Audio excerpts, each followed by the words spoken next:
What's up, gangsters? What's up? Welcome back to another Horrible Takes episode. Episode 2. We did it, Sven. It's so stupid. I just wanted to say horrible reviews. Well, yeah. I mean, we're probably going to give some horrible reviews. Our horrible takes are kind of like horrible reviews. Kinda. How are you doing, man? I'm doing good. I am a little slightly hungover. Not that much, but I had like a friend over last night, and we watched The Philosopher. Have you ever heard of that? Nope. Oh my goodness. It's like a so bad it's good movie. It's kind of like Sharknado in the sense that it's aware that it's like a bad movie. Okay. But it was actually really funny. It was surprisingly funny. Because it was not funny because it's bad. It was funny because the intention was there. Like I laughed at the stuff that was supposed to be funny. And it was like me and my friend, we had like a blast, right? We had some drinks, watched the movie. We were like laughing almost throughout the whole thing. It was absolutely like surprisingly good, fun, like comedy. That's good to hear. I'm happy to hear that. Yeah. How are you? I'm good. Also tired. I told you I had a show in Amsterdam. It was pretty crazy having a show on a boat. It was That's awesome though. Kinda insane. So that was a lot of fun. Kinda a mess as well because the organization of it was here and there a bit tricky. Everything was fine, like everyone was nice and everything, but some background stuff was a bit weird. So that's always a bit stressful, but it was good.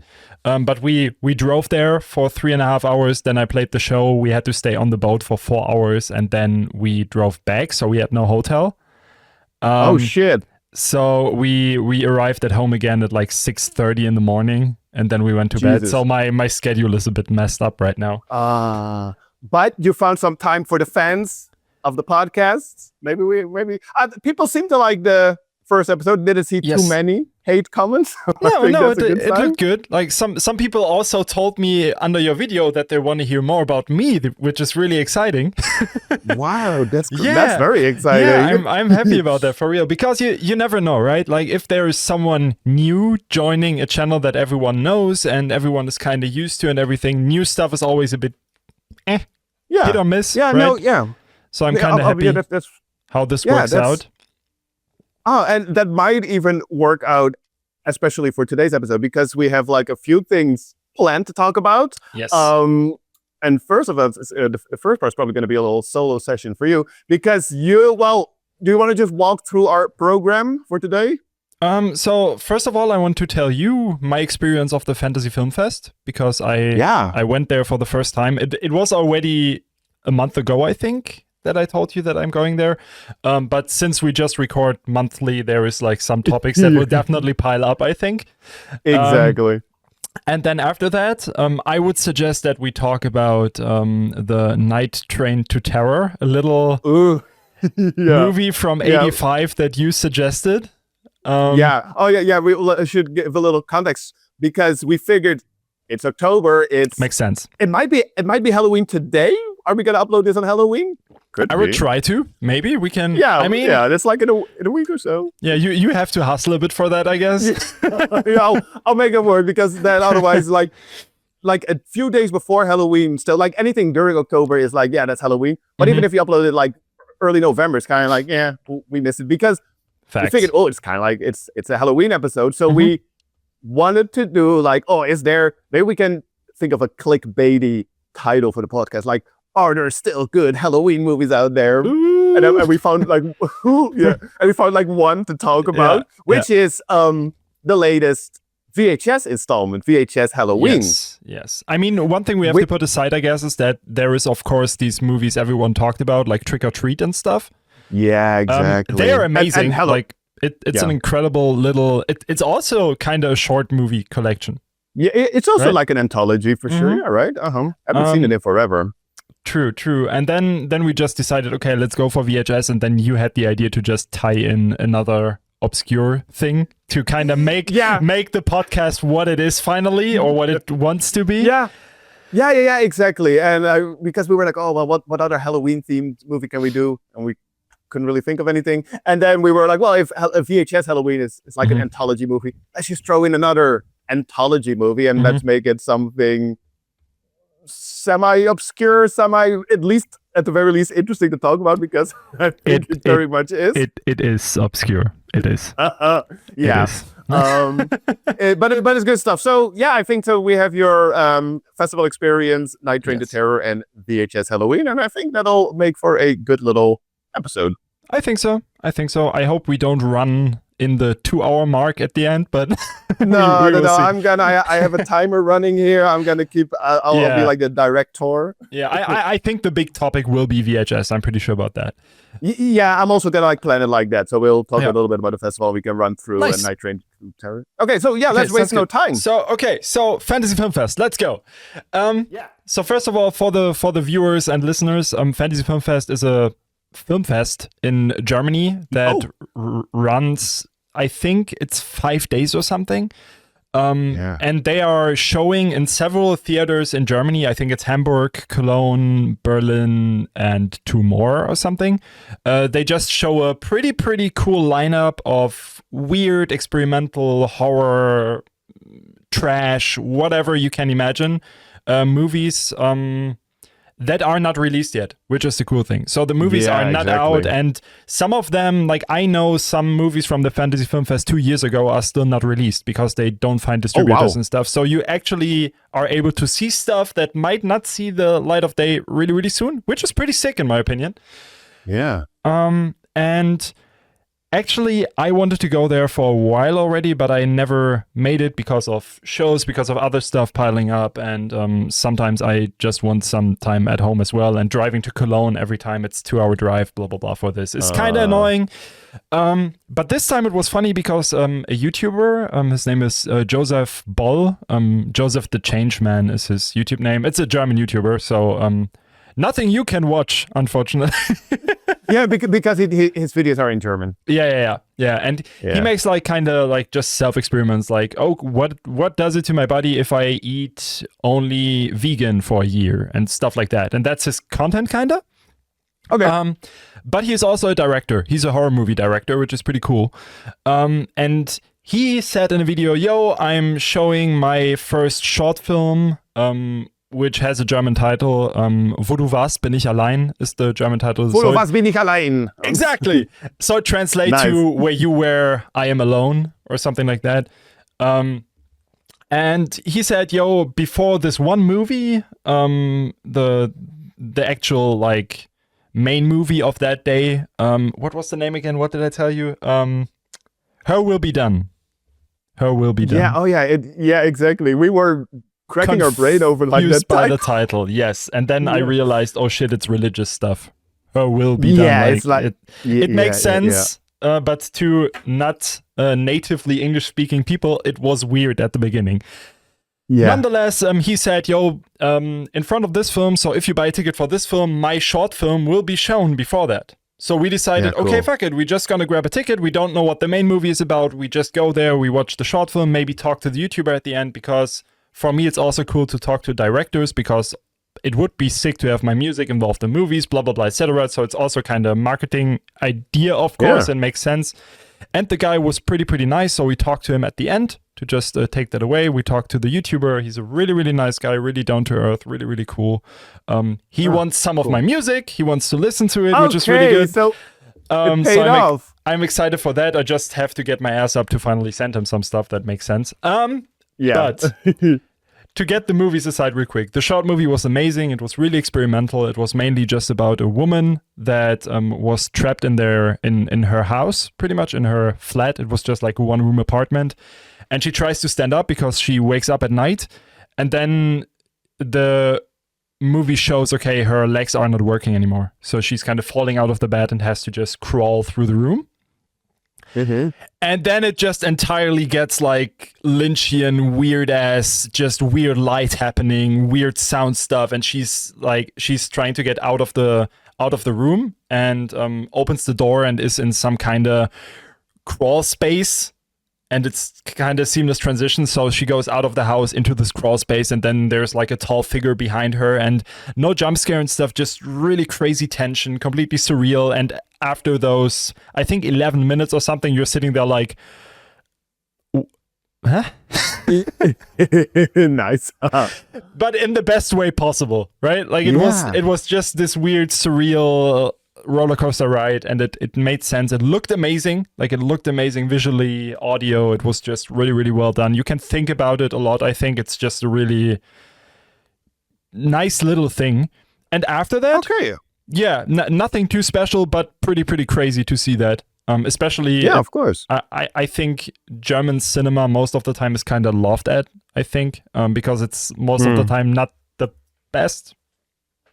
To be honest, Like, yeah, they've had their. I'm not saying that they don't have it now. Well, you are kind of saying that, but they've had their like heydays of like the big directors.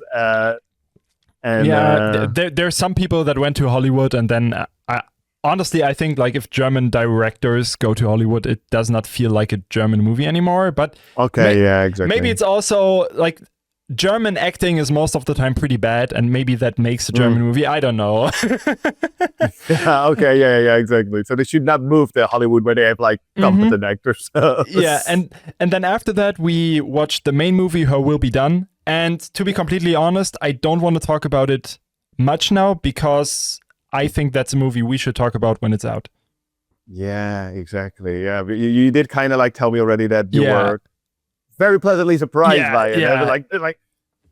But the decades, hopefully it is one of those titles that will actually be picked up and gets distribution and ends up like on streaming or whatever, if it's not like in theaters like internationally. But yes, I hope so. It's her will be done. Her will be done. And without spoiling, to end this, I think it might be a movie that could make it to your disturbing movies series. Oh, so sick. it's along those lines kinda, and does it pretty well. And it actually reminded me, and afterwards I knew why, because there was a little interview with the directress of this movie. It was a woman, and she's inspired by the director of Possession. Oh shoot! And sometimes it just literally feels like Possession. Oh really? Yeah, it's crazy. Awesome. Is she Polish? Is it? Yes. Okay. Yeah. Nice. And she made this one short movie that you told me about. Yeah, exactly. Julia Kowalski. Sounds Polish. Yeah. Yeah, that's why. Yeah, it's like a French Poland co-production. Yeah, she did like a short film that super coincidentally, like a friend told me that they watched like a week before you mentioned that you were going to see this movie at the festival. So it was, and I think that short is, I'm blanking on the name, and I think that one is just like available online. So I think so. Yeah, I think that one's available. Yeah. Nice. Okay. Awesome. Yeah. Okay. Then let's not spoil, because little heads up for the people that missed the first episode. This is a spoiler podcast. So the other two movies that we're going to talk about, we got to spoil the hell out of it. Yes, absolutely. But this one, is to say like, it's worth not spoiling. To the one movie that people are not able to see, we won't spoil. The movie that people can see, we are spoiling. That's how it's done. That's how it's done. I like that. Okay. Sounds good. Awesome. And the atmosphere was amazing there, to be honest. Like just being in a theater with just like really diehard weird movie fans was different than being in a normal theater, to be completely honest. Like the crowd, the vibe, it was different. I don't know, it felt really cool. Yeah, there generally, I feel like at film festival there's more people more appreciative of the art, whereas like you go to the latest horror movie at your local Pathé or like big chain theater, there's like a bunch of like bored teenagers and like they've less respect for like theater etiquettes and what have you, and it's nice to have like that festival experience with like-minded people. Absolutely, and it was the first time for me, a festival like this, so it was awesome. Cool. Yeah. Okay, nice. So let's talk about the Night Train.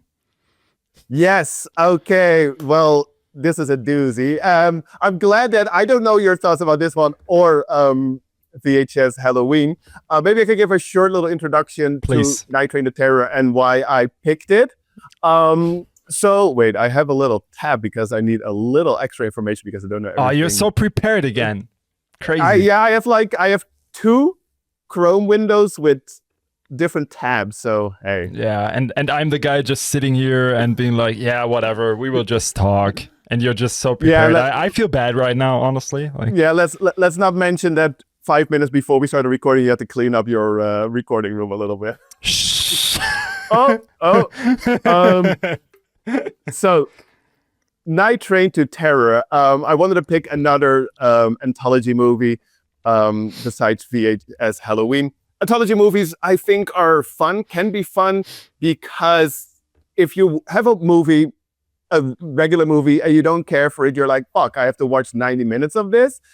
With an anthology movie, which is usually a bunch of different shorts together, usually with like a wraparound story that connects them somehow. If you don't like one part, you wait like 30 minutes and you get another chance, right? What happened with Night Train to Terror, I don't know the full production history, but basically what it comes down to is they picked 3 movies that were either unreleased or unfinished. And they were like, well, you know, we have these laying around, they're not released, they're not even finished in some of the cases. Let's just Frankenstein mash them together into an anthology movie. And what you get is a fever dream of a stitched together train wreck, pun intended, of a anthology movie where there is a wraparound story, which honestly is kind of interesting, and 3 segments that feel still like completely unfinished movies. Yeah. Yeah, no, that's it. Okay, next VHS Halloween now. Dude, this one. So first of all, I am envy of myself before watching the movie. Yeah, you're a different person now. So honestly, I had a problem to really stay awake and keep up with the thing. Well, you watched it when you came back from Amsterdam Dance event. Yeah, we watched it yesterday. But I don't think it was because of that. I think this one was just really not for me, man. No? Holy shit. Yeah, oh my god. So there is a tie-in of this with like the devil and God talking about like how cruel the world is, and then they kind of show the segments and the little movies. Yeah. I really like that tie-in. Yeah, honestly, yeah, and that's what they specifically wrote for this movie, right? And they just so like ham-fisted those segments in, and at the end they're like, "Ooh, well, this person was bad." So the Satan is, I guess, like Satan and God. Yeah. They're sort of like battling over the souls of, I guess, like the characters in the segments, which, a little side note, reminds me a lot of, there's this hip-hop album. I'm going to throw in a hip-hop reference in every hip-hop episode. reference, woo! Yeah, woo! There's this album called God versus Satan. It's by an American rapper, Ja'Kai the Motormouth. He's from Columbus, Ohio. He was active in the like late 90s, started 2000s. Really cool rapper. I love him. He had a concept album, God versus Satan, that came out, I think, in 2005, that more or less had the exact same concept. There's like a lot of skits, and it's like God and Satan, they're in a discussion, and they're battling about whether or not Ja'Kai is like a good person, if he's true to his faith. So they create different situations, scenarios. They throw him in those scenarios and see how he reacts to it. And those are the hip-hop tracks. So it's sort of like storytelling, and then after each song, it's like God's like, oh, see, he did the good thing, so he gets the point. And you know, like it's a kind of a flawed concept album, because half of the tracks are still just like braggaboos battle rap shit, but it's like, it's really dope. The concept is really interesting, and they probably not super unique, because you know, like within horror, you quickly have to deal with like good and bad, and well, you have like God and Satan, so it's like maybe obvious, but that idea in this anthology is pretty cool. Yeah, that idea was amazing, and I really, really liked the actors, like the old guys. They like how they talked and everything was really, really cool, and I was like, oh, this is surprisingly well done. Yeah. But then the first segment starts. And for, I think it was running for 20 or 25 minutes or something. And something like that. I still don't know what happened. No. Bro, I have no idea what happened there. Can you explain me something about it? So I'm reading from Wikipedia. That's how deep my by Richard Goes. The first story was The Case of Henry Billings. It's from an unfinished film called Scream Your Head Off, which was made and never finished, I guess, in 1981. But what is it about? I think it's about a man who ends up. Okay, we good. That's it for today. Yeah, it's definitely about a man. Wait, I have like notes, and he ends up in a sort of like psychiatric ward where I think they give him like medication that he's under some type of like hypnosis, and they send him out to capture like kidnap women, and then they cut up those bodies to sell to like medical schools all around the world. And that's it, I think. Yeah, but then there was also a psychiatrist that kind of wanted just to fuck the main guy at the end. Yeah. And so, then there was a because guy, she betrays the main surgeon or something. Yeah, and the whole dude, it was a mess. Like that segment. It's such a fever dream in that you can sort of tell that it was supposed to be a longer movie because the cuts are crazy. They cut from like being in one room to they're in another room. There's characters being introduced. You have no idea who they are. There's no context, and they're just as if you've seen this character so many times before. You're like, who is this? Like, who is this character? What is the context to this scene? Yeah, and one thing, honestly, that was kind of extremely off-putting for me, but I think that's kind of just the issue with the mid-80s. You definitely see that it's made and directed and everything just by a really naughty dude. Oh yeah, it's super sleazy. Yeah, and I don't know, like there was like scenes, okay, this scene only exists because he just wanted to show the boobs of the actor. Absolutely, yeah. It was surprisingly sleazy. Absolutely. I know you are kind of more used to that stuff because all the stuff that you watched. But for me, to be completely honest, that's a topic that's most of the time extremely off-putting for me if it's so obvious. Okay, just fair because enough. I'm kind of just really. It just shows like how messed up the world always is and was, and how women get objectified, like in what kind of manner. And no, I don't know why, it's kind of just annoying for me. Like, it's just really annoying for me in that manner, and that's maybe why, like, from the beginning I was a bit more negative towards the movie. I think that's totally fair. I've also, like you say, I'm used to it, which is probably the worst part that I'm sort of used to it because it's also partly, well, mostly due to my covering of like the most disturbing movies, like the series, right? All the movies that are covered in there. At this point, I feel like if I make new episodes in that series, I also try to stay away from more like the good old 70s rape and revenge stuff because it's also so simple, It's like, how can we disturb something? Well, let's just rape and torture women. It's so played out. I feel like it's very much a product of its time, like in the 70s, maybe more so. The 80s was maybe. Yeah, it was all like horror movies in the 80s. You had to like gore and boobs, and like. I mean, there's a reason why it's just called exploitation, right? It's exactly that. It's literally just exploitation. Like that's kind of what it is. And either I kind of understand that it's just a product of the time, but still that does not like mean that it's not annoying to me, right? No, and it's maybe good to put it in context into this in the sense that you can reflect on it like, hey, that's how it was now. Yeah. And how you see horror movies nowadays that they stay away from that a little more. And kind of, but then it still happens, and they kind of try to call it, it's a throwback to the 80s and stuff. But it's literally just a fat man that likes to show boobs. Like it did not change at all, even though they can say now, no, it's just a throwback. But you're still showing a 16-year-old girl naked. It's fucking weird, dude. Exactly. Maybe the one thing that has changed is, I think, like you're showing here, is audience perception of this, because I feel people are more vocal about like, hey, we don't need that. Like, we don't need like sexual assault as a theme to make horror more, or scary or like unsettling, because it's so easy and it's been done. You can't really give a new twist on it, and So and I feel like that's why you have now maybe this that we're in the zeitgeist of like elevated horror, which more focus on like mental health and trauma as underlying themes, and it's a little more sophisticated. And some people like roll their eyes about that stuff, but maybe it's because they're also just like dudes that want to see boobs, and I think it's a good development, if you will, like within the genre. definitely just a topic that I wanted to throw in here. Exactly. Talk about something serious.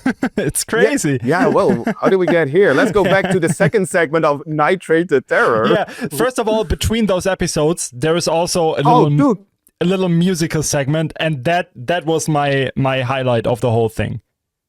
It's the catchiest. So the context is God and Satan are on a train.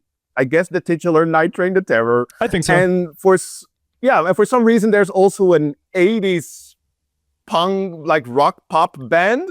It's beautiful. And they played the same fucking song between every segment. You hear like 4 times, I think. Yeah, and it's literally just a guy saying what his parents are doing at the moment. Like, my mom is at the mall buying some new shoes, and that's kind of everything. And you're sitting there, what is happening? Why is this here? I love this. and the hook, or like it's like, dance with me. Everybody got something to do. Everybody but you. And then there's like a break dance sequence. It's beautiful. It's so 80s. Yeah, it's the best. I want this just as a music video, and I would watch it probably daily. It's just good times. Honestly, it's really, really good times. And I don't know, it felt a bit like an old Trauma film. Like, do you know the Trauma musical things? Like those little like from the movies, or there was like, I think in more Trauma movies than in one movie is a musical scene, right? I know Poltergeist. That is of course, maybe that's Romeo and Juliet probably has like musical pieces in it as well. I think so. I get it also because of the like, it's so saturated and so 80s and so like corny, but it's delicious, like 80s pulp, man. Everybody. Sorry. Like, we are way too hyped about this right now. It's because you can't talk about Night Train to Terror without highlighting the 80s pop band. Like, everybody talks about, everybody's loud. Dance with me. Yeah, that's the best. It's good stuff, and it's so in contrast with the segments. Yeah, it feels like it's the only part where they are aware that this is garbage, right? yeah. And the other movies must have been garbage because they were never finished or released. So they must have known that wasn't good either. But somehow they decided to like, well, let's try it. Maybe we can walk through these last 2 segments really quick, because do you remember or understood what the second one was about? Yeah, I mean, the second one. So I remember. It was yesterday that I watched it, and I have a hard time to remember anything, to be honest. But I remember that there definitely was some kind of death party or death club, they called it, I think. And what they pretty much do is they come together once a week or something, and they play weird kind of Saw from Wish type mini game where a person can potentially die, and it's always kind of like, I don't know, imagine Russian roulette but on steroids and LSD, right? basically might be a good call. And then there is a little side story about one guy that, so it starts with oh my god! Yeah, it starts so fucking. More. It has so many layers. Oh my god! Yeah. Oh no! It. And also they pumped it all into because the last segment is way longer, so the first 2 must be like 20-25 minutes. I think so. It's not that long, and they throw in so much. Yeah, and it starts with a woman selling popcorn at a fair, and one guy goes to her, and again it's just like him like sexualizing her and being like, I instead of the popcorn, I'll buy you, basically. Yeah, he puts like the dollar in her like shirt. oh, okay, let's go. I'm like, dude, this hurts. This hurts so much. And then they have like, it's really about them being like, I don't know, love of the life, blah, blah, blah, etc. And then another guy comes and kind of takes her away pretty much and is the new boyfriend of her. And the main guy is pissed then and forces that new guy, like the new partner of that woman, to play these games with him. He forces him, right? Yeah, and it's so stupid because, because the guy that she meets at the fair, he's like an older guy, and she wants to be like a singer or something, right? Yeah, so true. He promises her like, oh well, I'll make it happen, but then he puts her in like adult movies again, like and that guy, we need some boobs. New love, absolutely, of course. I mean, it's been like how long without some boobs on screen, and the guy then the new love interest, he sees one of those adult movies and they say like he's had like a frat party or so, but the dude looks like in his fucking 40s. Yeah. And then he tracks her down and they become partners. And then the guy gets jealous. So his plan is to kill him, I guess, but he does it through those Saw games, which doesn't even guarantee that he dies because he never does. There's always other people dying. Yeah, and most of the time, one thing I realized, so let's not talk through all the games. No. But there's 2 games I have to point out. One game that I liked the idea of it, and I liked how bad the DFX looked, is with the little African death bug or whatever they said. Dude, that thing looked like I made it in kindergarten. Like that thing looked absolutely horrendous. And then how the VFX looked, and then there is a scene where it tries to land on the hand of a guy but the hand is also like a clay, and it cuts to the hand, and then you literally see it's a clay hand. But why? Nothing happens there. Why did that?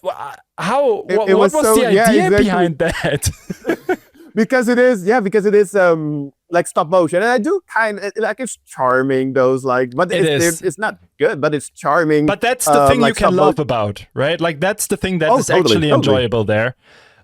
So that was funny. Like definitely made me chuckle. But you expect the hand to start like bleeding or like some gore effects because you see obviously that it's not a real head, but it just lands on it, and I guess it's the hand of the love interest. Yeah, it's the main guy. The idea is if this bug bites you, it's like you're instantly dead.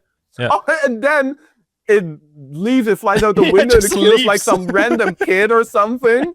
Or some random girl in a park. I don't know exactly what, but and then it's like, okay, well, on to the next one. Which was the other death game that you liked or wanted to mention? So one thing I want to mention real quick, because I just remembered, is that there is another death game with like electricity where people are tied on an electric chair. Oh. And actually, dude, that gore effect, like how it looked, was pretty intense. Like it looked pretty vile. Dude. It had, there was this, because they were all hooked up to some mechanic, whatever, and then one random person would be electrocuted. And the way they shot it had like, this is like a long shutter, that it gets like very like blurry, like a lot of like motion, blurriness, and it's like, it gets super, it's lit in a specific way, and it's close up. It goes from like an actual actor to this sort of like, mold of his face, and his teeth start getting, that was pretty brutal. And like the end shot, like the aftermath shot, looked crazy. Like how he was sitting there like completely demorphed and everything was like falling apart. It looked insane, honestly. And then there was this other death game, I think it was the last one, with the... We probably mentioned all of them now, but... Yeah, you're right. With the big boulder. With the boulder, yeah. And honestly, if one of those people just looked at physics for a second, they would have realized, okay, if that thing is moving like this all the time and there is a saw at the end, it can only fall into one direction. There is only one person possible that can die. Exactly. And it was not the main protagonist. Because they didn't put them there. Yeah, the way it rotates and it like only on one part of the circle, like it would get cut. So obviously it would fall when the last bit, like, oh my. Yeah, that was so bad. I think, was it that one that Boomer falls off some guy and then they just cut to the to the wraparound store? There's no ending. It's just like and it's like God is Satan is something like, whoa, and then like what happened then, and then God is like, oh, well, they live happily ever Yes. after. He literally says that. Oh, it was so bad. It was so Yeah, bad. it's, oh. But And- I have oh, to so- say that segment was definitely more enjoyable than the first one. Yeah. Yeah. Oh my goodness. Um, So the funny thing is, I have this movie, and I think I told you, because I wanted to show you, but I couldn't find it in my movie collection. Vinegar Syndrome, the distribution company, they put this out like 10 years ago or so. Mhm. And one of the special features, like the extras on the release, is the full movie of the second segment. Oh. I've never seen it, but that could be interesting. According to Wikipedia, it's funny how you described it, because it was originally titled Death Wish Club from '83. So it's like you say, it's like a weird Death Wish Club. Yeah, It is, yeah, Good literally. title. Yeah. And honestly, I like the premise, and I think if you kind of write a different story for this, why a person might get involved in this could actually be an interesting movie. Like the idea is good, Yeah. I think.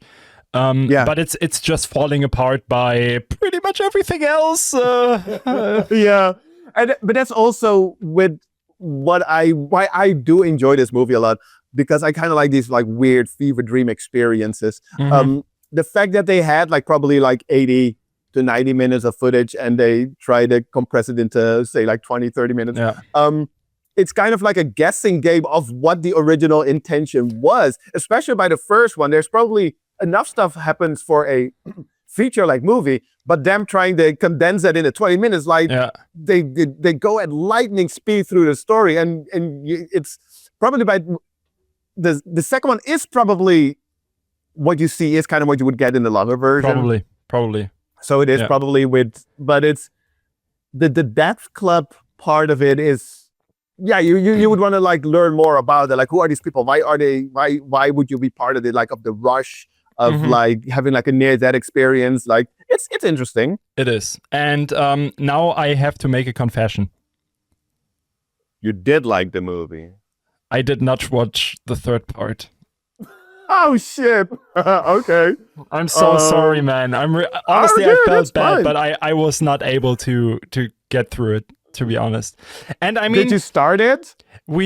so I watched the between segment, and then like when it started, I had to pause it because I had to go to the toilet or something, and then I came back and I told Scarlett, should we just Like, what are we doing here? yeah, it kind of like it felt a bit like a waste of time, and I feel bad because it was your suggestion. But we are still grooving in. Like, we have to find the stuff that resonates and everything. Absolutely. And I just want to be honest here. Yeah, Because no, otherwise it's just good. talking shit about it, whatever, or just reading a description or forcing myself Yeah, through no, it does no, not no. make sense. Well, I can tell you a little bit about it. Please I'm not do. offended, Sven. First of I'm all, not offended. is it worth it? Is the third segment worth it? Generally, people like that one the most. It's Okay. the most complete story because it's like significantly like longer than the other ones. Ah, shit. Okay. It's still pretty bad, but it has. So also because I feel like it's just like cut up like crazy again. So Mhm. it's like a mishmash. If like a feature-length movie, which was it's an unreleased film called Cataclysm from 1980. Mhm.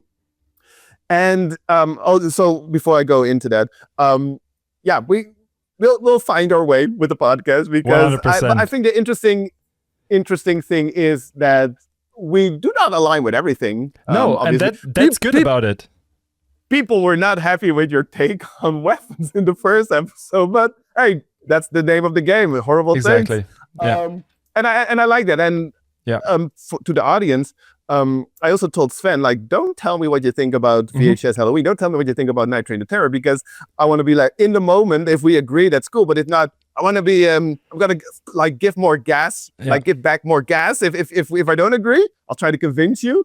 But yeah, so I'm not offended, but you did miss potentially the best segment. Then I It's might still check a it out, mess. to be honest. I might rewatch the last segment whenever, because it's still like only 30 minutes or something. That's okay. Exactly. Now, if you if you have somebody like, oh, I want to watch a movie, you can watch short movies, like maybe like 40 minutes or so. Yeah. But then I won't spoil too much. Like we don't mind spoiling everything for the audience. But It's when fine. it comes to each other, we don't want to spoil stuff. It's We're so egoistical. It's disgusting. It really is. It's basically, what is it about? It starts so weird. I find it so funny. I think it was with the second segment as well. They use so much voiceover just to fill in the gaps because they can't edit it in a way that it's understandable. Yeah, so it's just a voiceover. Or they don't, because sometimes the scene, like people are talking and it's silent sometimes. Yeah, exactly. Because I feel like because what they needed is the footage of that scene, but what they say might refer to something that they ended up not using. Probably, yeah. It's so funny. So the third segment starts with like, oh, we have this, what is she, like a surgeon? A renowned surgeon, and her husband is a Nobel Prize winning writer, and she is having nightmares. And then you get like this Nazi exploitation throwback for some reason. And then, no, listen. And then another guy goes to a cop and he says like, oh, I don't know, like was someone he knew was murdered, and he's like, but it's by this guy. And he was like an officer in the 1940s Germany, and it's like that can't be because that's like he would have been like so old by now. And then as it turns out, there's like a demon devil that lived throughout all of history, and they have to like, and the woman, the surgeon, and her husband, the Nobel Prize winning writer, wrote a book, God is Dead. But if he's like this the devil, then like, oh, crazy stuff. Yeah. But it has some cool effects. I just wanted to say that it sounds like it can potentially be a bit more on the over the top side, which probably is really good for this kind of movie, I think. Yeah, it's okay. It's not great, but it's maybe better than the other two. Yeah. No, but it sounds like something I definitely want to check out just to know about it. Because as you know, I'm also just interested in like the history of cinema pretty much. I like older stuff as well sometimes. And this, like the whole... So, okay, conclusion from my side. I'm excited for your conclusion. The whole thing is a mess. Like, I did not enjoy it, which is completely fine. Horrible take number 2, it seems like. Episode 2, number 2. But to be honest, I kind of like the historical aspect of it, that they just found like some lost footage pretty much and lost movies that would probably never have released otherwise, and just put it together, wrap the story around it, put a musical in there, what the fuck, and called it a day. I kind of love that. I love that aspect about it. What's your final thought about this one? I consider myself sometimes a bit of an trash connoisseur, so this stuff works very well for me. I'm just endlessly fascinated by these misguided projects, be it having the right intention but completely missing the mark on the execution, which I think definitely happened here. I like that. Like I said, like those movies that feel like a fever dream. I love that stuff. One of my favorite movies, unironically, is Things, which is like one of the biggest like messes, cinematic messes humanly possible, and that just it baffles me so much, and I get so much enjoyment out of it. So I really like this one. Maybe I was a little bit egotistical as well, suggesting it so it was a good excuse for me to rewatch it. I had fun. That's why we are here, man. Yeah, that's why we are here. And I think it's almost like you have a bigger threshold than I do. Oh yeah, probably. Did you get the joke? Threshold? No. Threshold? Oh, damn, son. You did it. That was a good one. When you have to explain your joke, it's not a good one. I'm sorry. Yeah, no.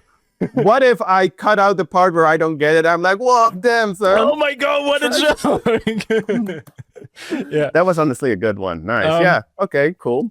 No, but that's my conclusion on, And which maybe means it's time for the feature presentation. Yes.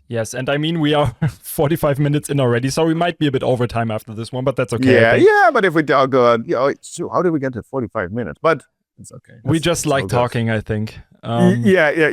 It's a Halloween episode, so call it just an extra episode. It's a bonus Halloween extra XXL edition of this. The second episode ever. yeah, exactly. So let us start with VHS Halloween. Yes. And start. I have to say that in comparison to Night Train to Terror, I had a blast with this one. I did too, man. I really liked it. Oh hell yeah! I'm happy to hear that, because when you send me a message like, "Yo, don't tell me what you think," I thought you didn't like it. Oh, okay. No. Oh, yeah. Okay. So a little bit of context maybe for the people that aren't familiar, but I think it is a pretty popular franchise.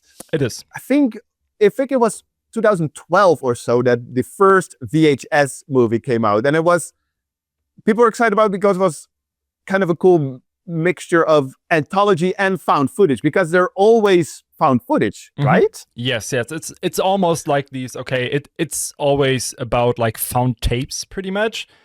Yeah. Even though in this recent part, the tie-in movie is not really about it. Like I think in the older ones, it was always just like some tie-in movie where they found the tapes and stuff, and that was kind of missing now.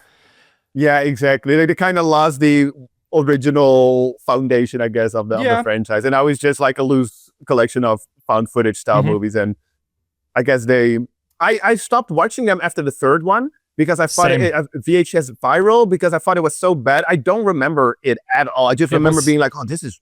It was just really all bad. About this, okay, we have to jump on the bandwagon about social media being bad and AI is overtaking the world and stuff. And shit, was it that? That just didn't work, I think. No. But I think like in the whole like talk about this one, VHS Halloween is kind of the best one so far. At least that's what kind of the majority of people thinks, and I honestly think the same. This was pretty sick. Like, to be fair, this was incredible. I love this. Yeah. First of all, I was surprised to find out that this is like the 8th installment or so. I didn't realize after I gave up. I know there was like also people messaged me saying that because I think I posted on Instagram like that I was watching this one, and I got a few messages saying that VHS 94 was like pretty good. I'll probably check that one out. Yeah, maybe, because I saw the first 3 and then I just jumped to this one. Yeah, but it was a hoot. I had so much fun with it. It's 5 stories with a wraparound. Yes. Should we talk about the wraparound first? Because I think we can get that one out of the way instead of jumping back to it all the time. Yeah, please. Also because I would like to get it out of the way, because it was maybe my least favorite part of the movie. So the wraparound was pretty much just about a diet soda a weird scientist is developing, and it's, to be fair, it kind of felt like, okay, they watched Rubber and they decided, okay, how can we take the concept of rubber but turn it into a soda can? Is it Rubber the movie about the tire? Yeah. Just like, I've never seen that one. You have not seen that one? No, I've seen a lot of... It's from... I'm blanking on the name. Mr. Wazo. What's Quentin Dupuy? Yeah. Is the director, right? I've seen most of his other movies, like Wrong Cubs and Reality. Very interesting director, and I have a Blu-ray of Rubber, and I know it's like a super absurd movie. It's amazing. Do you like it? Yeah, Rubber is, nice. It's beautiful. Yeah, it's such a cool thing. Maybe worth a talk as well, because it's definitely obscure. Oh, yeah. Yeah. Cool. Yeah. And plus, if you could say like, oh, we're going to talk about a killer tire, then people will be like, okay, what's this? Yeah, we can do that. Yeah. It's about the diet soda. They're kind of developing it, and it's pretty much, it's just it really just feels like a gore showcase. Like there is nothing, no depth in it. It's just okay, let's put an 80s filter on gore effects, and that's kind of it. Dude, yeah. I kind of liked it, to be honest. Like it was just it was, I think, vile enough for me to kind of enjoy it. Like I liked the brutality of it. It felt kind of unhinged, I think. It was definitely unhinged. It felt, because it's the wraparound, so it comes back after each segment. it was repetitive because it's basically the same. They have a test subject and they have to drink this soda and then their head explodes or they start like the effects were cool. One thing that I have to maybe go on a little rant here. Do it, Sven, if that's okay. Please.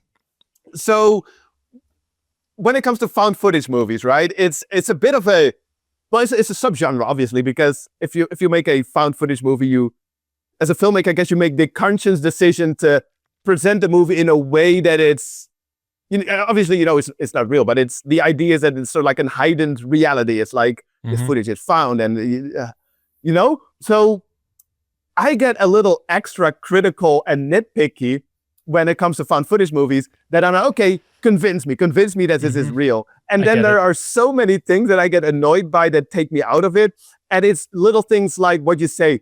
The wraparound story feels so much like they just shot it on semi-professional cameras.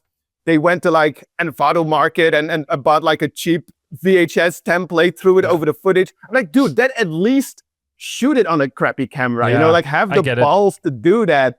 And there's one segment is shot on like an iPhone and it's like kids are like, dude, kids are going to film vertically, they're not going to be like filming like this the whole time, like horizontally. There's one thing that always annoys me very much. There were all these things. I made a whole list of things that annoyed me during this movie. Oh, I love it. Even though I really enjoyed it. And this is a very familiar trope in found footage movies. It's they're filming, and then there's something crazy happening, and the footage gets distorted. I'm like, why is the footage getting distorted? Sense. Like the footage, the camera lens sensor doesn't know that there's something scary happening. Like I can give them a pass maybe with like paranormal movies because maybe the camera, I don't know, knows that something like electric happening. Fields and shit. It can exactly. I get it. Like how dogs always know that like a house is haunted or something, But it doesn't make sense. In one of the segments, I think the third segment, which is shot on like iPhones, at some point you even get like this sort of like VHS distortion. I'm like, dude, it's like a digital video. It can't have like analog distortion. Yeah. I get it. Oh my goodness. Or like they try to shoot it on VHS, but it's like widescreen 16:9, even though VHS is always 4:3. Yeah. And that's but it did not ruin the movie for me. It just like I know it's very nitpicky and being petty, but it's like I think I told you about there's this Canadian independent filmmaker, Anthony Leroy, and I saw his movies last summer at the Butt Film Festival. He does shot on video found footage movies, but he actually goes out with an old VHS camera, shoots it like that. Sure, he digitizes it to probably like to edit like on a, but he might do some post-production like make the colors more vibrant, but it actually looks like all the distortion is actual VHS artifacts, and I love that. And I'm like, just have the balls to, when you make something found footage, to actually make it feel like that, Often I also feel like the camera falls on the ground and they pick it up and it's supposed to be like a little handheld camera or an iPhone. And you see that they have to like pick up this big camera and stuff. The whole rig. Yeah, exactly.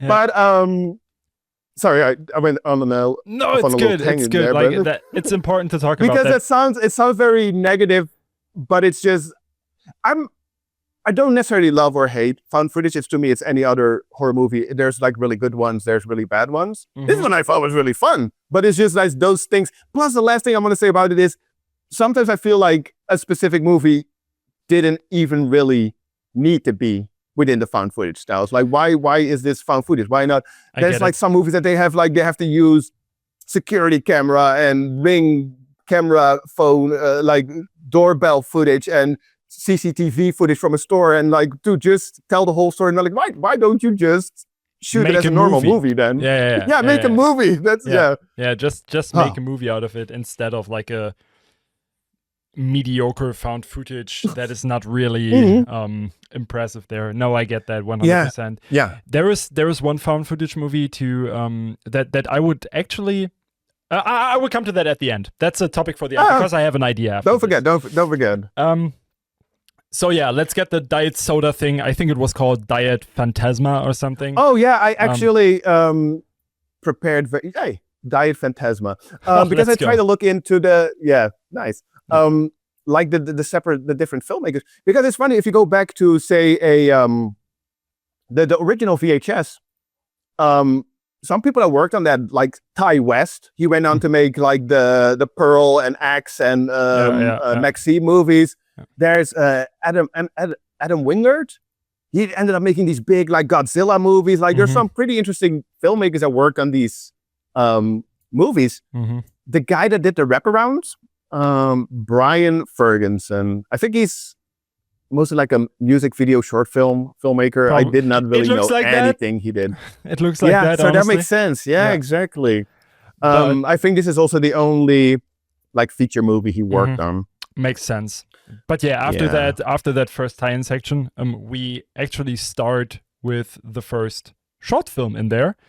And I just wrote down, because I made some notes just so I remember the order of the movies. Okay, yeah, exactly. So the first one I just typed down Mummy because it kind of makes sense. It's called Coochie Coochie Coo. Makes sense. Coochie Coochie Coo. Yeah. And it's pretty much just about two girls going on just they are a bit too old for Halloween and to get like for trick or treat. So it starts with them in the car and they're like, "Oh, this is like our last Halloween before I guess they go out to college or so." It's like before we get to be adults. Yeah. And I was like, dude, like if on my last crazy night out before I went to like college, like I did not go treat like no. I don't know if my parents listen to this podcast, but we partied harder than going like trick or treating for candy. It feels so childish. Yeah, and honestly, they're at least 25, so that as well. Yeah. So it was kind of weird, but I can get over that because honestly, they start trick or treating and then they pretty fast go to a house that was not there before. And they go there, and then it starts with a pretty strong, pretty scary scene where just a hand with like a bag comes out of the house. Yeah, out of the darkness. Yeah, out of the darkness. Cool. And from that point, this little short had me. Like I was shitlessly scared the whole time.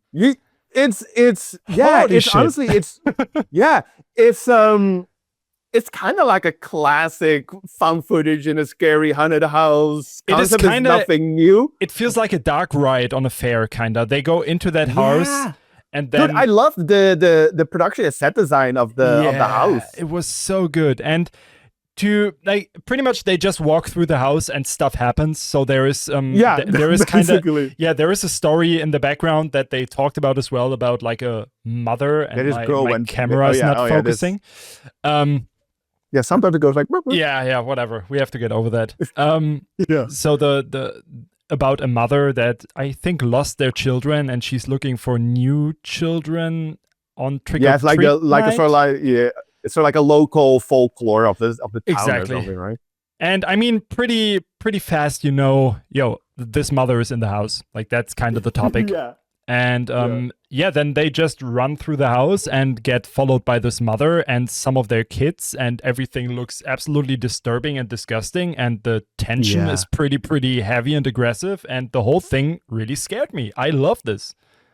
Yeah, nice. I did as well, and it had then the whole it's pretty absurd. It's almost like I know you did it like Barbarian, but it's sort of like the little titty monster mummy creature from it reminded me of that, but without being another movie at the beginning. I think if Barbarian would just be so upset with Barbarian. If Barbarian would just be a short movie with just the ending, I would like it more. And the first part of Barbarian just as itself, I would love it as well, but together it did not match. So we talk about Barbarian again. I'm sorry. Exactly. People are gonna be so upset again. So let's move now. No, but I enjoyed this. Yeah. It looked amazing, and she sort of like turns her victims into her children. They get these weird faces, so like a little baby, like coochie coochie. And they get forced to drink the milk and stuff. Yeah, and the whole house is covered in milk, and it was quite disgusting as well. Like this one apparition where this person had like the I don't know how you call it. It's a Trichter in Germany. No idea what the English term is, but on the mouth, and then the milk was kind of forced in them, and it was yeah, it was blaring coming out, and It looked oh my goodness, so evil. yeah, pretty messed up. Yeah, it was pretty messed up, and just a really, really good roller coaster ride through a nightmare house, I think. Yeah, quite like that one. Okay, glad we agree on that one. I'm very curious what you think about. Is that segment 2? Is that the Spanish one? Yeah, as above, so below, but in Spanish. Yeah, or probably in like Latin. It's in Latin. Yeah, you're right. It's a Spanish movie, but the quote was in Latin. Ut supra sic infra. Yes. Do you know who directed this? I read about it, but I don't remember, unfortunately. Sorry, his name is Paco Plaza. He co-directed the Wreck movies, the found footage movies. Makes sense. Yeah. Especially the first Wreck, 2007. I think kind of like a classic within the genre. People seem to really like that one. That scared the hell out of me when I first saw it. It did, until the point where it was zombies. Then I was kind of thrown off. Okay. Bit. Yeah, I really like that one. I think it's the tension in it is pretty crazy as well. It kind of reminds me of the first short movie, like how it starts. Pretty much, like they go into this house and then just shit happens, and you're like, "What the fuck is happening?" Yeah, exactly. And then at the point where it kind of like opens up, I was just a bit, it's zombies. Okay, I get it. He also did 10 years later, 2017, Veronica. Ever heard of that one? I randomly watched it at some point. It's funny because I did not enjoy Veronica that much, but there is a prequel to it called...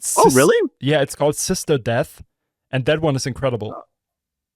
Oh, shit. Yeah. Oh, yeah. Dude, I'm going to watch that. I quite liked... that's also directed by the same guy. Yeah, sick. Okay, yeah, Sister Death is one of my favorite exorcism movies, if you want. Really shit! Good. I'm gonna look into that. I quite actually I did really like Veronica, so I'll be checking this one out as well. His segment in VHS Halloween was decent. Yeah, it was decent, I guess. So do you wanna wrap this one up? I think I talked. I explained the first one, so you can start with this one. I think that makes sense. Yeah, that's fine. But I also. And it's not like a bad thing about the movie in general. It's all over the place. It's like some is scary, some is super goofy. Some we'll get to that. I'm getting ahead of myself. This one I thought was decent. They cut together like 3 different stories. Well, not 3 different stories, but 3 different angles. It's this guy, and he's at the police because he's like, "Oh, I killed all my friends," and the police like, "Well, that can't be right." So they take him back to the place where it supposedly happened to recreate the situation for him, to get his thoughts together to explain what happened. Yes. And that gets cut together with the footage that was shot by a bunch of kids. Then after a Halloween party, went to a scary house because one of the girls says like, "Oh, I got some scary stuff for you guys. It's Halloween." And they go there, and then you sort of see while they're trying to recreate what happened with the police and that kid, you see what actually happened, and it's weird shit. It is, yeah. And I think the biggest problem with this one was the acting, to be honest. Okay. I think especially like the police officers and stuff, they were kind of weird. I like the main guy though, like he was pretty good. Like with the decent, oh my god, I don't want to go back into this and stuff. Yeah, he did feel like like very anxious, very like traumatized. Yeah, and then there was this phone in the middle of the room. I think it was a phone, right? Yeah, exactly. And pretty much the idea was, okay, if you pick up the phone and you talk to whoever is there, you get possessed by something. Yeah, because it was again sort of like with the first segment that there's like local folklore, and the girl that invites them to she's like, "Oh yeah, this lady," or so I don't even. It's some obligatory like backstory lore, but that's what causes if you pick up the phone, and they're like being jokey about it, but then the guy, he picks up the phone and you get possessed, and everybody I guess, and that he gouges their eyes out. I don't know if we get to see that. But we do, yeah. It's a pretty cool scene actually, where they all fly like at the but at you the see it in the reconstruction, right? Oh, you yeah, don't yeah, see you it don't with see it. the No, yeah. you're right. You're right. And in the reconstruction, like afterwards, you pretty much just see, okay, this happened back in the days when he was there with his friends. Exactly. That's kind of like clever. So there is no crazy twist or anything. It's pretty straightforward. But like when it actually happens, I like how everything looked. Like it kind of makes sense. And with the above so below, it kind of implements that. Okay, it's not really Dude, that I'm flying just now. up. It's kind of the whole room kind of moving and stuff. I kind of like that. I'm just now realizing that because when they like fly to the top, you see him come through the wind, like do a door that's like on the ceiling, basically walking upside down. Yeah, I kind of like really that. Bad at. And it actually reminded me of the movie As Above, So Below, which is another found footage Oh, movie. I've never seen that one. It's good. I like it. Yeah, I like it. It's in the French catacombs, right? Yes, it is. And honestly, there is also stuff. You need a little suspension of disbelief with the found footage stuff, because if the stuff happens to you that happens in the movie, you don't hold the camera. Period. Like, that's also one of the things. That's like, always, how are you still fucking filming? Why are you going back to pick up the camera when there's fucking like demons or whatever, you know? And then they want to explain it with, I wanted to kind of document it to show the police and stuff. You're like, yes, of course. You try to survive and you just want to document it. Yeah. Of course. Yeah, exactly. Like, dude, like nobody in the right mind in that state would think that way. But yeah, it looked pretty crazy. Looked pretty cool. I like the effects at the end. I like the idea. I think it took a bit too long. Like the part where nothing happened was a bit too long. Exactly. It was a short movie, but it felt pretty long. Whereas the first movie is almost like the first segment is constant. Just like yeah. No, again, it's like long build up, short payoff. Like, okay, yeah, nice. I think so. And then we get to the third segment, which is called Fun Size. Yes. And right from the beginning, I was a bit confused because this one was quite a tonal shift from the other two. Absolutely. That's what I was like trying to bring up earlier, but I did it just now, but I didn't want to like, this is, what the hell is this? Yeah, it starts and immediately Scarlett told me, oh my God, what a bad acting. And then, after like 5 minutes or 10 minutes, you realize, oh, it's supposed to be bad, I guess, because they know it's trash and comedy, but it still feels just bad. Yeah. What is happening? Yes, totally. It like within the context of the movie, the acting makes sense and it's still probably not great, but it's the same how, if again to refer to trauma, if you go to a trauma movie, you expect that kind of acting, you know? So in this movie, the director, Casper Kelly, I think he's mostly a writer. He wrote and did a lot of stuff for Adult Swim, which again probably makes a lot of sense. Given what he did here. I think film-wise, he wrote Mandy, the Nicolas Cage movie. That's a good one. I like that one. Yeah, it's super random that he wrote that. Yeah. But yeah, a lot of like TV, Adult Swim, so it's kind of like absurd stuff. So it makes sense that he did this one. I think so, yeah. Because what happens here? What happens there? Another group of people trick or treat again. It's Halloween, so the only idea that we have is trick or treat, I guess, or a Halloween party. It's also the second one where they go, because it's also with the first segment where they go trick or treating and an old man opens and he says like, "Aren't you too old for this?" Like it literally happens twice in this movie. It happens, yeah. And then they find a bowl of treats and it says, only take one. And as soon as you like, it's also like knockoff treats. If you want, yes, like bootleg candy. That was kind of funny. That was the moment where I realized, okay, it does not try to take itself serious. And also, you know, when I also thought that as well, when how they justify this being a found footage movie is that there's like 4 friends and 2 of them, their costume is found footage film camera operator. So and that's their excuse that they're filming. I'm like, that's so stupid, but I can't be mad about it. Yeah, it's actually just a fun idea to explain it, especially in a movie that doesn't take itself serious, I think. So exactly, it felt right, totally. Yeah, and then pretty much as soon as you eat 2, you kind of get dragged into the bowl with the most shitty effect ever. Like the bowl is literally flying into the screen. Yeah, It that was was terrible. so dumb. Mhm. But then they are like into this. So this was this little segment feels like, let's take every kind of pop cultural thing and put it together. Like, we have the back rooms, we have a mascot that is kind of trying to kill everyone. Oh yeah, It's kind of all this together, and it literally feels like, okay, what if Fortnite is a horror movie? I was not able to think about something different. And the biggest problem with this one is, as I said, they are kind of followed by this mascot that is always screaming fun size. Yeah. And so the thing, I think it runs for 15 minutes, maybe. It feels Was like that short? I don't know, maybe it's 20 minutes or something, but it feels like 2 hours, and the joke is told after 5 minutes. Like that's the biggest problem. Oh, you didn't like this one so much. No, I first I was like, oh, it's kind of trying to be funny, but then the joke was just running out of fuel, in my opinion, entirely. Yeah, okay. Yeah. The funniest part, what I probably found the funniest part is, so the idea is, yeah, they end up in this sort of like back rooms kind of factory, whatever.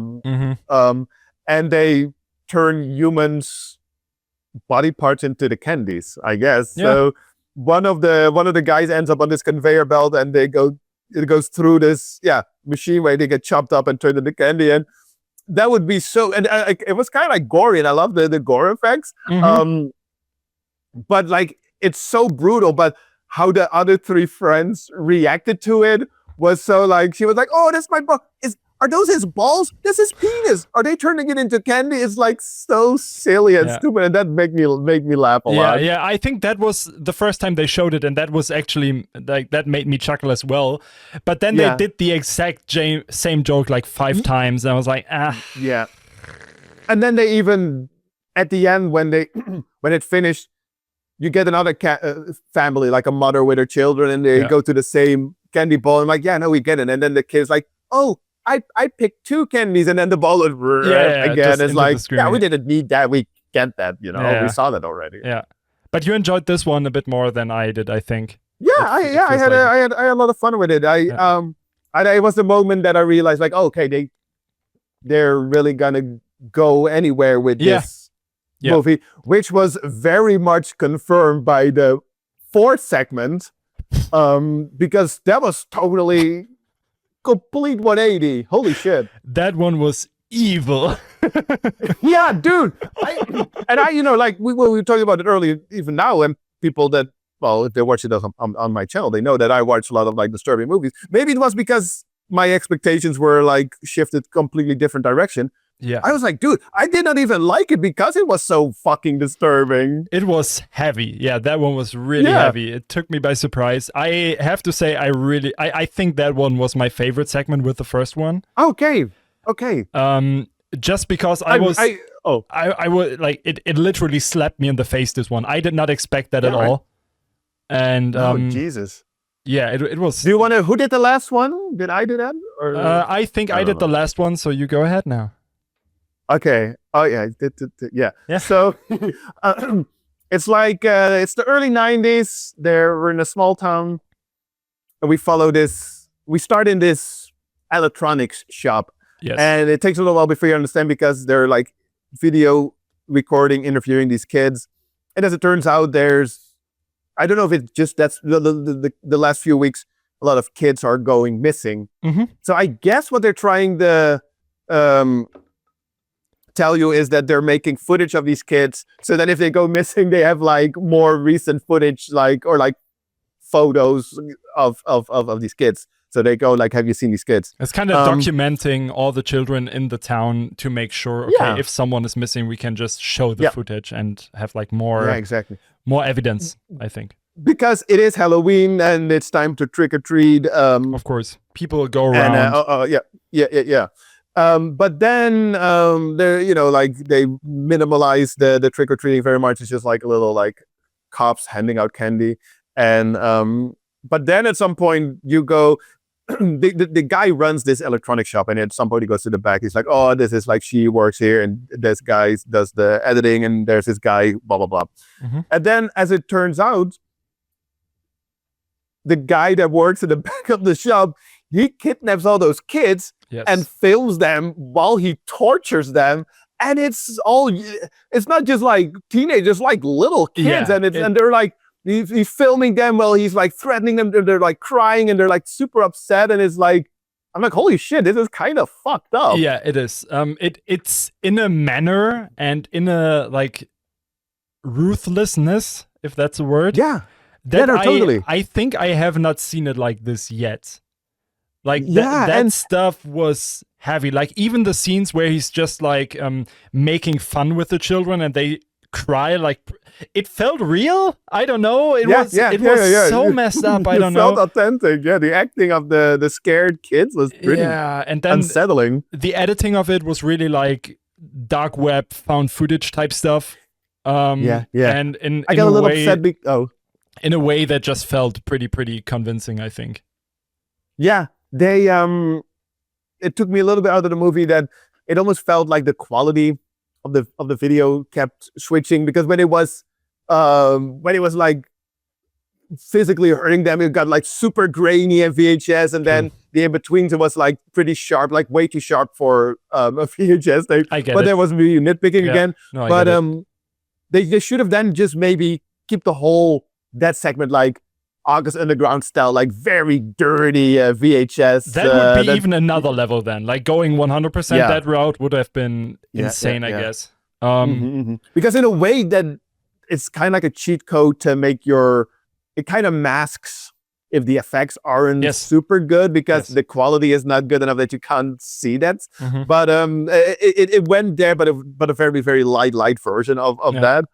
It would have been also too much of a total shift if we went like full like August Underground. I think so, but still I was surprised by like how mean it was. Yeah, and the violence was incredibly effective, like how they showed it. Like they literally show how a face gets removed from a kid. Like that's something, dude. That's really something.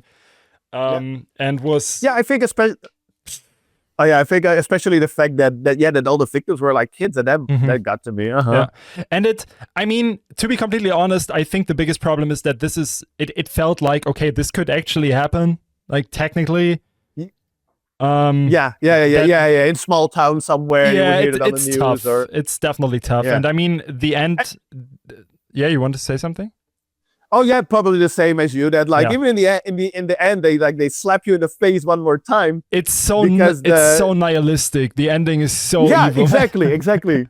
Yeah, pretty much what they do is they just show the guy who tortured the children. Like once you know it, at the end, the main protagonist kind of gets killed, and then they just show the killer, quote unquote, in an interview with like a news speaker or something for the town. Yeah. And he just tells them, I'm going to continue the service. The children have to be protected, blah, blah, blah. And you're like... because the owner of the store basically takes the fall for, like, they identify him as the killer. And he's like, oh, I'm so shocked. I can't believe he did it, but I'll continue this. It's... so you know that, he's just going to butcher a bunch more kids. And I think what's also important about this one, it also takes its time, but not as much as the above so below one. And the time it takes is actually interesting, because you kind of get thrown into this village and you learn about it, like how it works. Because they also, one thing that I found pretty interesting is, because of the missing children, they actually changed the concept of trick or treat and they made a party for it. You remember that? That's true. And stuff like that, totally. It just makes it more believable, I think. Like the whole thing felt really believable and it made sense in his own world, kind of. And I enjoyed that quite a bit. It just felt pretty consistent, I think. Yeah, exactly. Plus, I feel like with this one, whereas the As Above, So Below, you maybe wanted the payoff, like the crazy stuff, to be longer. In this one, it didn't need to be longer for... Please don't. Please don't. Yeah, then it feels like an actual August Underground or Vomit Dolls type movie, I think. Kid Print, it was called. The last one. This one. Kid Print. Yeah, I think that was the name of the service, right? Kid Print? Yeah, probably. Directed by Alex Rose Perry. I think it was the first... Not super... Yeah, first real big feature thing. Short movie. Oh no, he actually. Wait, am I I thought no, he did quite a bunch of Oh, movies. He did at the very least. He also did Her Smell, which I always have on my watch list. But I'm never not seen sure it. if I want to watch a movie with this name from this director, to be completely honest. Yeah, yeah. Even though Her Smell is supposedly pretty good, but Okay. it's like a drama. Interesting. But yeah. But yeah. He went all out for this one. Mhm. Definitely. And yeah, then we have another completely tonal shift for the last little movie segment. Yeah. Do you know the name? Do you have it in your little cheat sheet? Yes, it's called Homehound. Homehound. Homehound. Yeah, makes sense. And that's exactly what this movie is about. It's about a little family, like a mother, a dad, and a young boy that have a little homehound, a dog ride, whatever you want to call it. They do it at their house, and they do it every Halloween. It's kind of a tradition for them. And it starts just with an actual tape footage, I think. Or it looks That like it looked at least. legit to me. It looks like this old Super 8 home video, and I was like, oh, interesting. It felt like immediately like if you were in the 70s or so. Yeah, and I like that. And then it's kind of cutting back to the family, and so in this footage you just see, okay, they make this hound. It's a lot of fun. They enjoy it. Blah blah blah.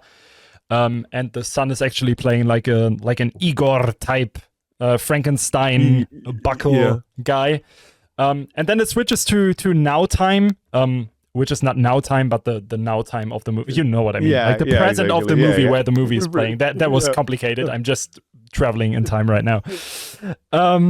And then you actually notice, okay, the dad kind of wants to continue this, but the little kid, he gets kind of mobbed for it. Like he gets bullied because of him playing. Yeah, he's like... He's the stereotypical nerd guy, I would say, as well. And people make fun of him because he's playing this Igor character. And he does not want to continue this hound. But the dad is convincing him, and they kind of do it nonetheless. I kind of like the dynamic between them. It was kind of cool. I think it worked pretty well. And then the mother and the dad find a vinyl in a store that is supposedly to be cursed, right? Yeah, it's like, they would go to like this antique thrift store kind of deal to pick up like decoration, I guess. And they have a room. They have a room that actually says cursed items or something like that. That was kind of cool. I like that. And he's sneaking in there, grabbing that vinyl, and then they go back home, and then they start this hound, and they invite people, and they play this vinyl, and oh my god, there's actually ghosts. And the funniest thing about this, it's like actually those quirky Halloween ghosts.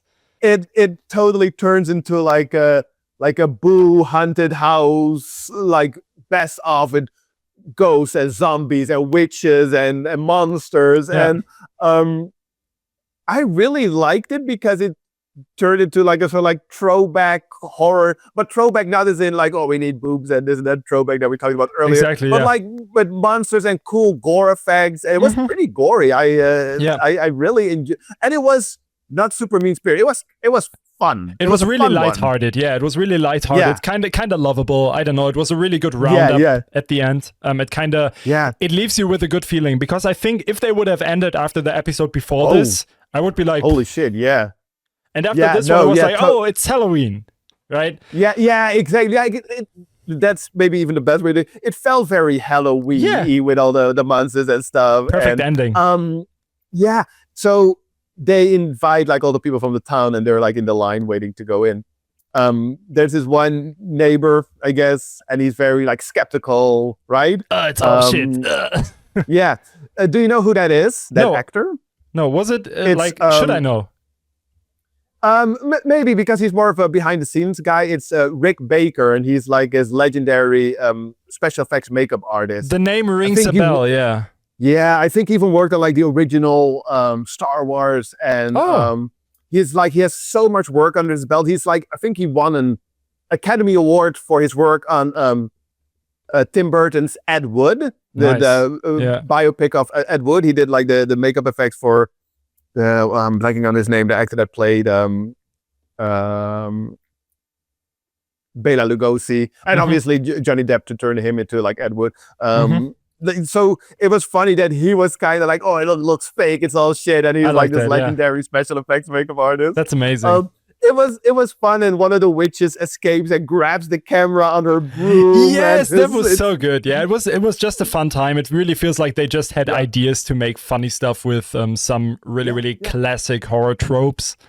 Exactly. Yeah. Just enjoyable. Really cool roundup and cool ending to this full movie, I think. And as I said at the beginning, the whole thing, I was surprised how well all this was kind of made. Like there was a letdown with the fun size thing for me, but only because I just it was just too long for the joke, I think. But still, the quality of it was not bad, right? Like no.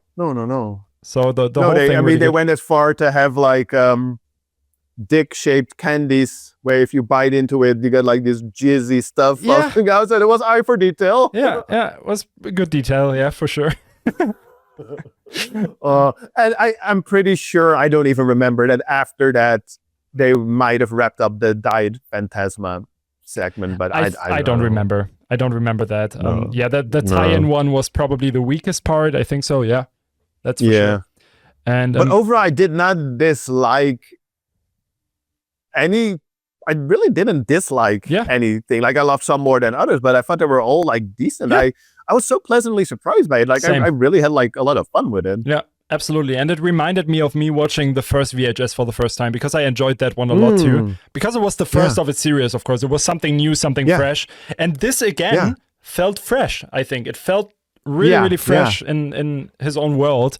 And a good thing also for me is that they started with a really probably the most like I wouldn't say the best made one, because I think the one with the kid print one was probably the most well made thing, but the first one felt like it had the most of a red line, and it just was worked through pretty well and thought out pretty well. So they started probably with the strongest segment, and then after that it was just different stuff, but not worse in that sense. Yeah, right? No, exactly. No, I feel like the first one did feel very rounded and complete, and like would work as even just like a standalone short film outside of the context of But they never really missed the mark with any of them. And like you say, I'm really glad they ended on. It was probably the best one to end on. Because it was, you go out with like cool Halloween, like with a cool feeling like that. Exactly, and I think that worked. So I think that rounds this one up pretty well, and this rounds up our podcast, I think. Yeah, and then we're at like 90 minutes, which is kind of perfect. It's like a feature-length movie. We made a movie. Awesome. We made a movie. We just made a movie. Written and directed by us. Single take fan footage style movie. Imagine now something happens in the background, like someone is kidnapping us or something. Shit. Yeah, that's gonna be too much missed edit that, work for me. It would have been cool, but unfortunately. But it's still the Halloween extravaganza XXL edition. But if we wrap it up now, I think everybody's going to be very happy. Exactly, I think so. And you listener or people on YouTube, let us know what movies we should check out. Like, we definitely want to see your suggestions. That's one thing. And check out Jeroen's channel if you don't know it. Are you on this side or this side if you edit this? I think I put myself on the right side, but I don't know which point. So there, this guy. Follow this guy.